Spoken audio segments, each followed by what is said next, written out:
शिव शिव शिव शिव शिव शिव शिव शिव शिव शिव शिव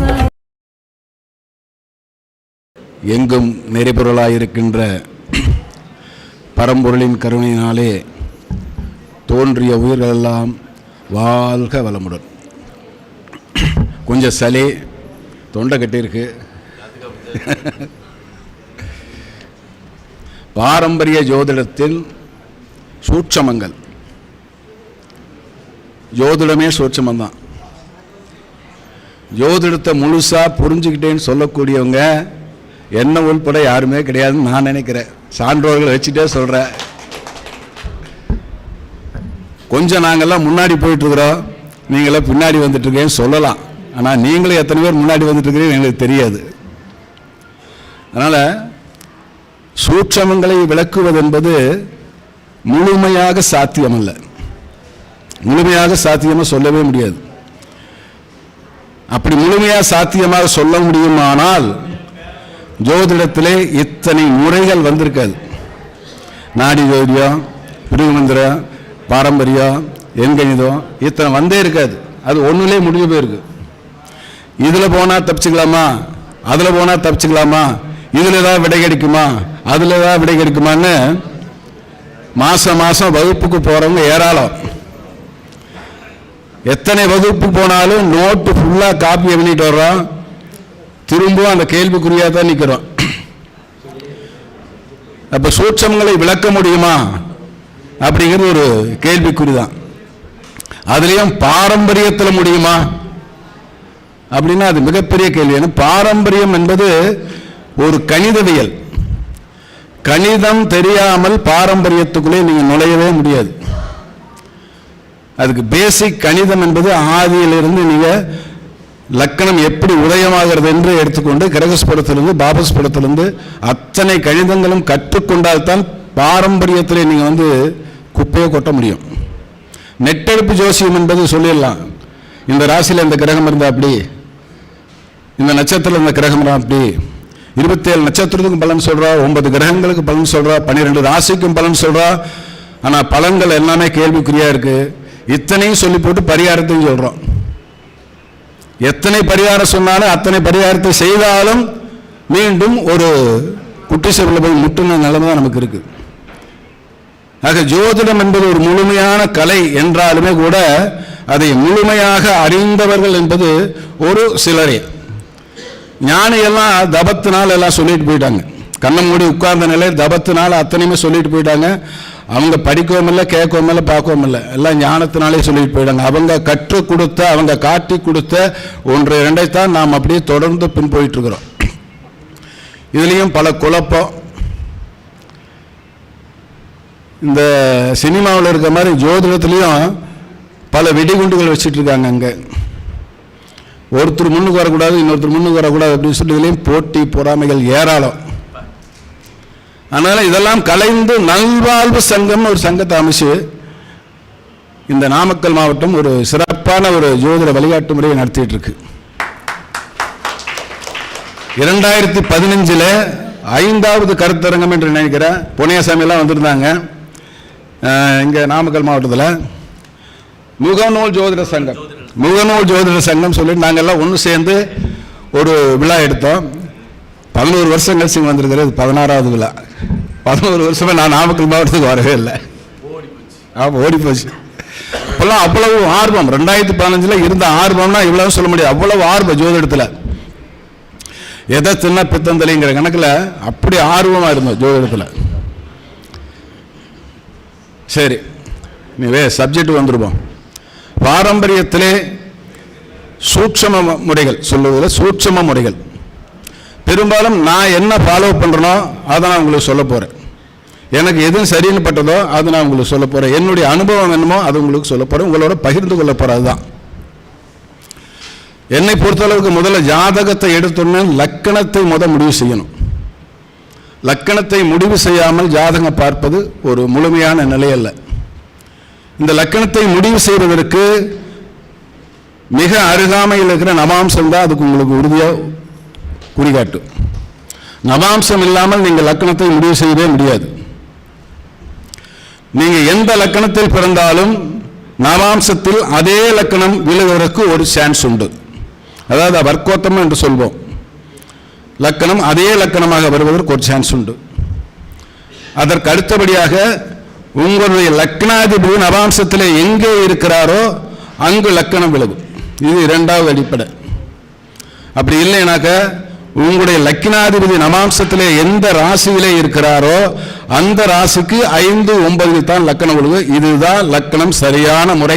நீங்க எடுத்து பாருங்க, உங்க ஜாதகத்தில் 90 பங்கு பொருந்து. அப்படி பொருந்தாதவங்களுக்கு ஒரு கட்டம் மட்டும் தள்ளி இருக்கு, அதை சரி பண்ணிக்க.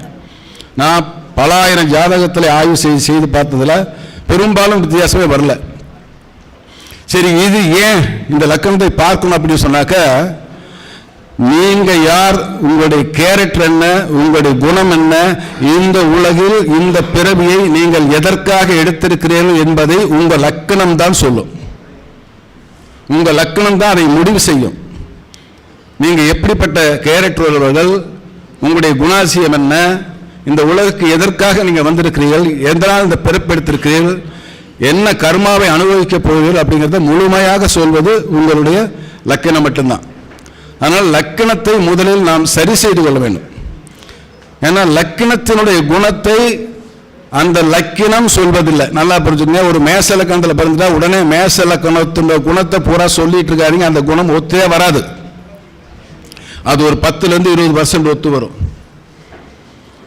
உங்க மேச லக்கணத்தில் நீங்க பிறந்தால் அந்த மேசத்திலிருந்து 9 ராசிக்குள் உங்க லக்கணம் விழுக சான்ஸ் உண்டு இல்லையா?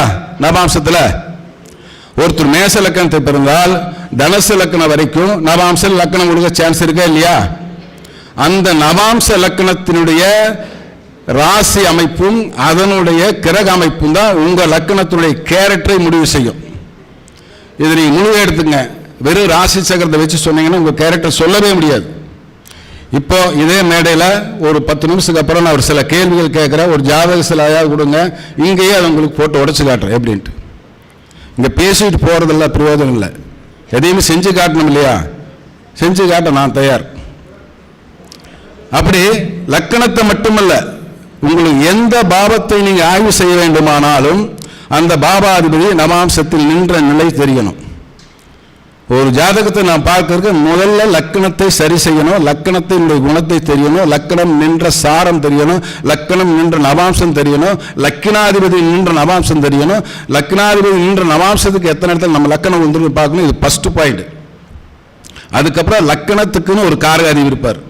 12 பாவத்துக்கும் காரகாதிபதி இருக்காங்க. அந்த காரகாதிபதிகளை முதல்ல தெரிஞ்சுக்கணும்.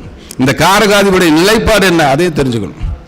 ஒரு 7ஆம் பாவம்னா 7ஆம் பாவாதிபதி மட்டுமல்ல, 7ஆம் பாவாதிபதி நின்ற நவாம்சாதிபதி, 7ஆம் பாவாதிபதி நின்ற சாராதிபதி, 7ஆம் பாவாதிபதி நின்ற நவாம்சத்த அதிபதியுடைய ராசியினாதிபதி, 7ஆம் பாவாதிபதியுடைய காரகாதிபதி, அத்தனை சூட்சங்களும் தெரியாமல் 7ஆம் பாவத்துக்கோ ஒரு பாவத்துக்கோ நாம் பதில் சொல்லவே முடியாது. அதனால் ஒரு பாவத்தை ஆராய்ச்சி செய்யணும் அப்படின்னா குறைஞ்சது ஒரு 15 விதியாவது அந்த ஜாதகத்தில் இருக்கும். இந்த 15 விதியையும் ஆராயாமல் நாம் பலன் சொல்வது ஒரு யானையை பார்த்த குருடன் போலதான் எனக்கு தெரியுது. இந்த 15 விதியில கிட்டத்தட்ட ஒரு 10 விதிகள் ஒத்து போகுமானால் அந்த ஜாதகம் சரி, கன்ஃபார்மா ஒத்து போக மாறவே மாறாது.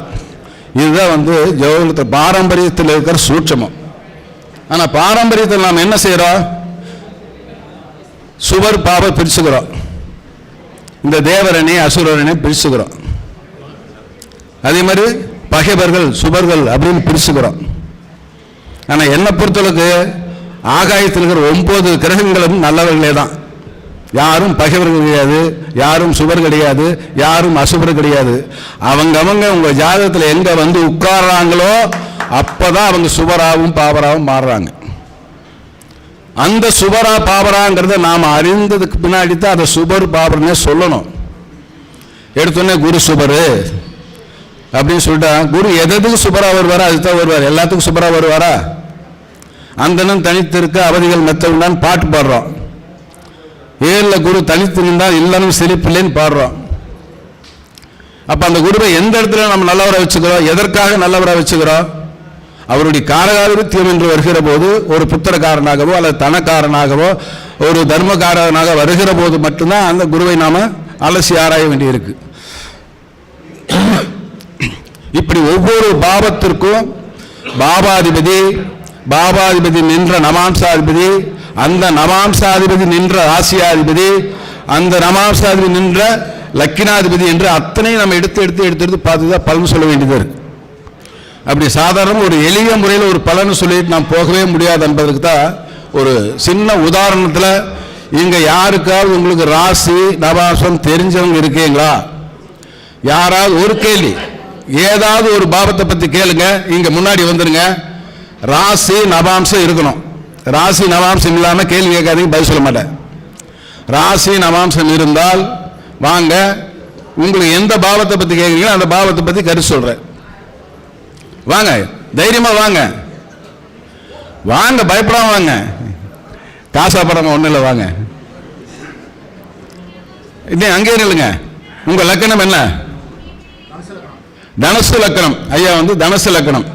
ஓகே, உங்க லக்கணம் தனுசு லக்கணம். நவாம்சத்துல எங்க இருக்கு? ரிஷபத்தில் இருக்கு. ஓகே, உங்க லக்கினாதிபதி எங்க இருக்காரு? நவாம்சல குரு. குரு நின்ற நவாம்சம் எது?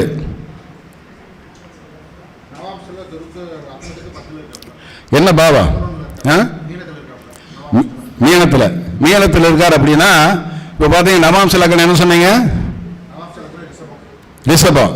இப்ப மீனத்தில் இருக்கார் நவாம்சாதிபதி. இப்ப 2 லக்கணம் தள்ளி போயிருக்குங்க என்னுடைய கருத்து. உங்க லக்கினாதிபதி குரு மீனத்தில் இருக்காரு. ஓகே, நவாம்சல் எங்க இருக்காரு? ராசியில. தனுசுங்கிறீங்க, மூணுங்கிறீங்க, கும்பங்கிறீங்க, கரெக்டா சொல்லுங்க. கும்பத்துல. சதயம் 4 இருக்காரு. சரி, சதயம் 4 இருக்காரு. ஓகேவா?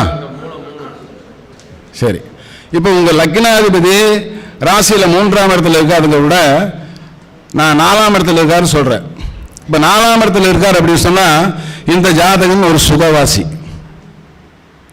வாழ்க்கையில சுகத்தை அனுபவிக்கிறதுக்கு எந்த குறைபாடும் வராது. இப்போ உங்க லக்கணம் அமாச லக்கணம் என்ன சொன்னீங்க? ரிஷபம் சொன்னீங்களா? ரிஷபம் வராது. ஏன்னா லக்கணத்துக்கு லக்கினாதிபதிக்கு திரிவோணத்திலே அல்ல லக்கணத்துக்கு திரிவோணத்திலே இருக்கலாம். அப்ப மேசம் வரலாம். அப்ப மேசம் வரும்போது அல்லது லக்கினாதிபதிக்கு திரிவோணத்தில் வரும்போது பார்த்தீங்கன்னா இந்த பலன் மாறும். இப்ப மேசத்தில் இருப்பதாக நான் வச்சுக்குவோம். அப்படி மேசத்தில் பலன் இருப்பதாக வைத்துக் கொண்டால் நீங்க நல்ல ஒரு நிர்வாகி, நல்ல உழைப்பு, நிர்வாகம், தர்ம குணம் உடைய சிந்தனை, பூர்வீக சம்பந்தப்பட்ட சிந்தனை உடையவர்கள், தாத்தன் பாட்டி அப்படின்னு பூர்வீக குழந்தை புத்திர பாக்கியம் இதன் மேல் அதிகம் சிந்தனை கொண்டவர்கள். உங்களுடைய லக்கணம் வந்து 5ல் இருக்கிறனால 6ல் இருக்குது, அது வேற கணக்கு. 6ல் இருந்து அது வேற மாதிரி போயிரு. இல்ல ஒரு கேட்ட கேள்வி சொல்றேன். அவர் கேள்வி வந்து 7ஆம் பாவத்தை கேட்டு சொல்றேன். 7ஆம் பாவத்தை கேட்ட சொல்றேன். உங்க எந்த பாவத்தை நீங்க கேட்குறீங்க? 7ஆம் பாவம். உங்க லக்கணத்துக்கு 7ஆம் பாவாதி புதன் எங்க இருக்காரு?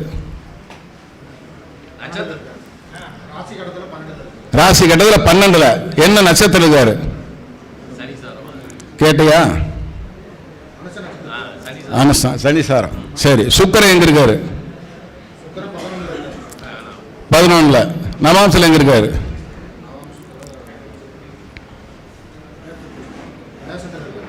நவாம்சல் மேசத்தில் இருக்காரு. 11லனா மேசத்தில் அப்படின்னாக்க உங்களுக்கு விசாகம் 1. விசாகம் 1. சரி, உங்க லக்கினாதிபதி அதாவது லக்கினத்துக்கு 7க்குடைய புதன் வந்து 12ஆம் பாவத்தில் மறைஞ்சிருக்காரு. 12ஆம் பாவத்தில் மறைஞ்சிருக்காரு. உங்களுக்கு காரகாதிபதியோட சுக்கிரன் வந்து 11 இருக்காரு. 11 தானே? 11 நவாம்சல் எங்க இருக்காரு? மேசத்தில். விசாகம் 1. ஓகேவா? சரி, இப்போ உங்களுக்கு 7ஆம் அதிபதி 12ஆம் இருப்பதனால மனைவியால் உங்களுக்கு எந்த யோகம் இல்லை. ஒரு பாயிண்ட் எடுத்துக்கிறோம்.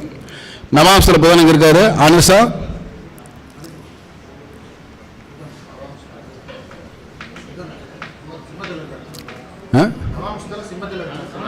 அனுச 1 சிம்மத்தில் இருக்காரு. ஓகே, அப்போ இல்லற வாழ்க்கையில் இருந்த பெருசா வந்து ஒரு மாறுதல் தெரியல.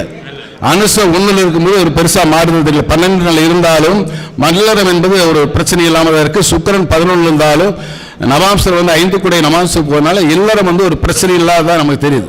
உங்க ஜாதக ரீதியாக பிரச்சனை இல்லைன்னு தான் நான் சொல்றேன். சரி, உங்களுக்கு என்ன பிரச்சனை? இல்லறதுல என்ன பிரச்சனை? திருமணம் வயசு என்ன ஆகுது? 40 ஆகுது. உங்க ஜாதகப்படி திருமணம் ஆகாதுங்கிறது உங்க ஜாதகமே இல்லை, சொல்லல. அப்ப ஜாதகத்துல எங்க கோளாறு? அது இல்ல, ரைட்டு. ஜாதகத்துல எங்க கோளாறு? லக்கணம் என்ன சொன்னீங்க?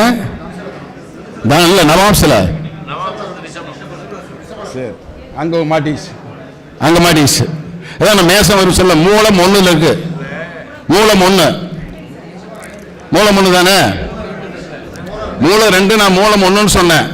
லக்கினம் கேதுவுடைய சாரத்திலோ, சுக்கிரன் கேதுவுடைய சாரத்திலோ, 7ஆம் அதிபதி கேதுவுடைய சாரத்திலோ, புதன் கேது இந்த சாரங்களில் லக்கினம் 7ஆம் அதிபதி சுக்கிரன் இருந்தால் அவர்களுக்கு இல்லறம் சிலைக்காது. இது ஃபர்ஸ்ட் பாயிண்ட். லக்கினம் 7ஆம் அதிபதி சுக்கிரன் இவர்கள் 3 கேதுவின் சாரத்திலோ புதன் சாரத்திலோ புதனுடைய நவாம்சத்திலோ இருந்தால் அவர்களுக்கு இல்லறம் சிறப்பு வராது.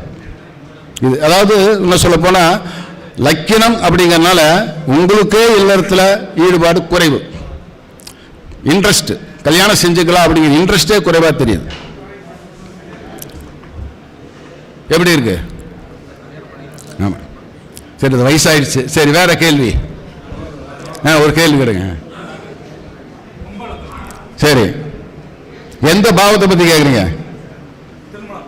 திருமணம் 7ஆம் பாவம். 7ஆம் பாவமா? சொல்லுங்க. சூரியன் எங்க இருக்கார் ராசியில?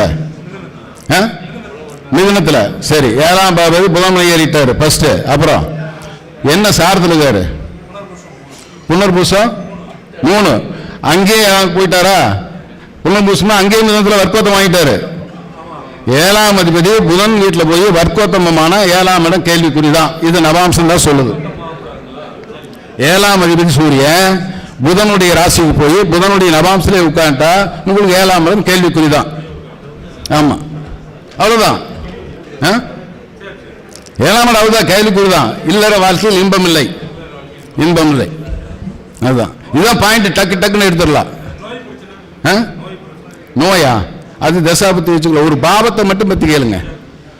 வேற ஏதாவது சந்தேகம் இருக்கா? ஒரு கேள்வி ஒரு ஜாதகத்துக்கு. யார கேக்குறீங்களா?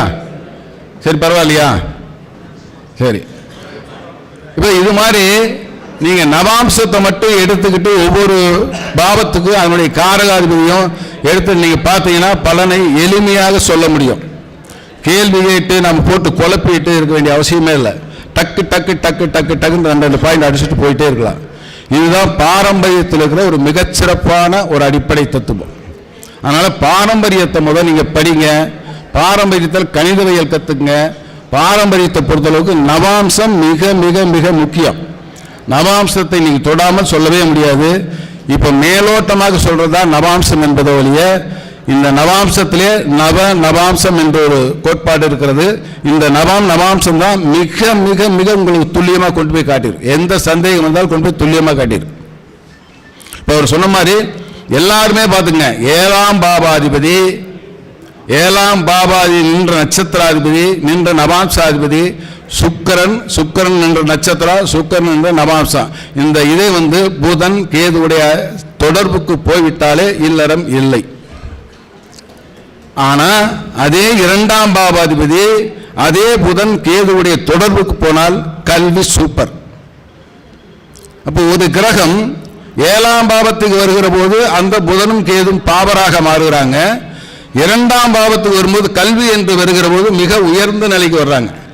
7ஆம் பாவதி புதன் சாரத்திலோ, புதன் திசை நடக்கின்ற காலத்திலோ, கேது சாரத்திலோ, கேது திசை நடக்கின்ற காலத்திலோ கல்வி கெடவே கெடாது. ஆக ஒன்றுக்கு நல்லா இருக்கிற கிரகம் இன்னொன்றுக்கு தீமையா இருக்கும். அதனால சுவர் பாவர் என்பதை நாம் முடிவு செய்யவே முடியாது. அதற்கு அந்தந்த பாவங்கள் தான் முடிவு செய்யும் வழிய ஜோதிடத்தில் பொதுவாக ஒரு கருத்தை வைத்துக் கொண்டு குரு இப்படி, செவ்வாய் இப்படி, சனி இப்படி, சனியை போல கொடுக்கின்ற கிரகம் எதுவுமே இல்லை. நம்ம நண்பர் ஜோதிடர் நண்பர் சனி வாழ்க குணசேரன் ஒருத்தர் இருக்கார். சனியை போற்றி புகழ்ந்து பாடக்கூடிய அளவு குருவை ஒளிகன்னு சொல்லிட்டு பரவர். அதனால ஆய்வுக்கு நீங்க எடுத்துட்டீங்கன்னா ஜோதிடம் என்பது மிக எளிமை. அப்படி இல்லைன்னா ஜோதிடம் என்பது நோட்டை பிரிச்சு வச்சாவே பைத்தியம் தான் பிடிக்கும், குழப்பம் தான் வரும். ஜோதிடத்தில் தீர்க்க ஆய்வு இருக்கணும். அதற்கு ராசி, நவாம்சம், சாரம், திசா, புத்தி இதெல்லாம் வச்சுங்க. இதெல்லாம் விட்டு போட்டு பாதகாதிபதி, திரிசூன்யாதிபதி, அது இது ராகு இருந்தால் கல்யாணம் ஆகாது அப்படியெல்லாம் சொல்லிகிட்டே இருக்காதிங்க. நிறைய ராகுகேது வந்து அற்புதமாக கல்யாணம் பண்ணி நல்லா வாழ்கிறாங்க. ராகுகேதுக்கு திருமணத்துக்கு சம்பந்தமே இல்லை. ஏன்னா 7ஆம் பாவத்தில் இருக்கும்போது மட்டும்தான் சில கோளாறுகளை உருவாங்க. அதனால் 7ஆம் பாவத்தை தவிர அவர் எங்கிருந்தாலும் பேர பாதிப்பெல்லாம் கொடுக்க மாட்டாங்க. 5ஆம் பாவத்தில் கேது இருந்து எத்தனையோ பேருக்கு திருமணம் குழந்தைகள் இருக்கு. அதே மாதிரி புத்திர பாக்கியத்துக்கு எடுத்தீங்கன்னா 1, 3, 5, 7 இந்த பாவங்களை ஆய்வு செய்யாமல் புத்திர பாக்கியத்தை நான் பேசவே முடியாது. 3ஆம் இடம் என்பது விதை, 7ஆம் இடம் என்று விதைக்கின்ற இடம், 5ஆம் பாவம் என்பது அறுவடை. விதை நல்லா இருக்கணும், விதைக்கிற இடம் நல்லா இருக்கணும், அறுவடை செய்கிற இடம் நல்லா இருக்கணும். இந்த 3ஐயும் ஆய்வு செய்யாமல் புத்திர பாக்கியத்தை சொல்ல முடியாது. வெறும் 5ஆம் பாவத்தை மட்டும் வைத்துக்கொண்டு புத்திர பாவத்தை சொல்லிடாதீங்க, அது நம்மளை ஏமாற்றிடும். 7ஆம் பாவமே இல்லைன்னு வச்சுங்க, 5ஆம் பாவம் சூப்பராக இருக்கு, குழந்தைங்க பிறக்கும். 7ஆம் பாவம் அவுட்டு, 5ஆம் பாவம் சூப்பராக இருக்கு, குழந்தை எப்படி பிறக்கும்? பிறக்காது. 3ஆம் பாவம் சுத்தம் அவுட்டு, 7ஆம் பாவம் நல்லா இருக்கு, 5ஆம் பாவம் நல்லா இருக்கு, குழந்தை எப்படி உருவாகு? வீரியமே இல்லாதவங்களுக்கு எப்படி குழந்தை உருவாகு? அதனால ஒவ்வொரு பாவத்துக்கும் ஒரு கருத்து இருக்கு. ஏன்னா ஒரு பாவத்தை மட்டுமே வைத்துக்கொண்டு கருத்தை நம்ம சொல்லிட முடியாது. அதனால ஜோதிடம் என்பது ஒரு பெரிய கடல். நல்ல குருமார்களை அணுகி கேளுங்க. அதாவது பணம் வந்து இங்க முக்கியமே இல்லை, என்ன கேட்டால் பணம் வந்து முக்கியமே இல்லை. நல்ல குருமார்களை அணுகி நல்ல ஒரு பணி போட, எனக்கு இந்த பாவத்தில் எனக்கு தெரியவில்லைன்னு சொல்லி கேளுங்க. இங்க மேடையில் பேசுறதெல்லாம் குறிப்பிடுக்காதீங்க. நான் ஒரு கருத்தை சொல்லுவேன், பொன்னையாசாமி ஒரு கருத்து சொல்லுவார், தங்கபாண்டியன் ஒரு கருத்து சொல்லுவார். ஏகப்பட்ட கருத்துக்களே அவங்க வாயிலிருந்து எல்லாம் வந்துட்டே இருக்கு. இதை நேரடியாக ஒருத்தர் அணுகி எனக்கு இந்த கேள்விக்கு இந்த ஜாதத்துக்கு பதிவு சொல்லுங்கன்னு கேளுங்க. அவங்க மூலியமா அந்த கருத்தை வாங்கி நீங்க பயன்பெற்று சிறப்போடு வாழ்க என்று கூறி வணங்கி விடைபெறுகிறேன். நன்றி, வணக்கம்.